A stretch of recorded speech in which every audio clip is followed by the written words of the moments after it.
આજે બનાવ્યા મારા હસબન્ડના ફેવરેટ મસાલા પાપડ, જે આપણે રેસ્ટોરન્ટમાં ખૂબ પસંદ કરીએ છીએ. બનાવવા પણ ખૂબ જ સરળ, સિમ્પલ છે. આ રીતથી મસાલા પાપડ બનાવી લેશો ને એટલે રેસ્ટોરન્ટના મસાલા પાપડ તો તમે ભૂલી જ જવાના છો, એટલા ટેસ્ટી ઘરે તૈયાર થવાના છે. તો સૌથી પહેલાં આપણે ડુંગળી અને ટમેટાને સરસ ઝીણા સમારી લેવાના છે. આ મસાલા પાપડમાં તમારે એક વસ્તુનું ખાસ ધ્યાન રાખવું કે જ્યારે તમારે સર્વ કરવાનું હોય ત્યારે જ આ મસાલા પાપડ તમારે ગાર્નિશ કરવાનો છે.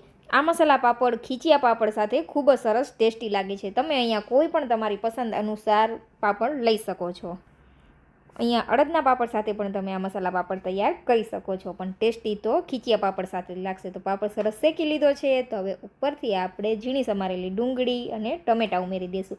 તીખાશ પસંદ હોય તો તમે અહીંયા લીલા મરચાંની કટકી પણ ઉમેરી શકો છો. હવે લીલા ધાણા ઉમેરી દઈશું. ઉપર લાલ મરચું અને ચાટ મસાલો ઉમેરી દઈશું. કાચું નમક ખાતા હોય તો ઉપરથી થોડું એવું નમક પણ ઉમેરી દેવાનું, અને લાસ્ટમાં લીંબુનો રસ ઉમેરી દેવાનો છે. અને ઝીણી સેવથી આપણે તેને ગાર્નિશ કરી લઈશું, જેથી દેખાવ પણ બિલકુલ રેસ્ટોરન્ટ સ્ટાઇલ જ આવે. તો જોતાં જ ખાવાનું મન થઈ જાય તેવું મસાલા પાપડ તૈયાર છે. તો તમે જરૂરથી ટ્રાય કરજો, અને રેસીપી પસંદ આવી હોય તો ફોલો કરવાનું ભૂલતા જ નહીં. અને જો પહેલેથી બનાવીને રાખશો પાપડ, તો પાપડ છે તે ચૂઈ થઈ જશે, એટલે જ્યારે સર્વ કરવાનું હોય ત્યારે જ બનાવજો.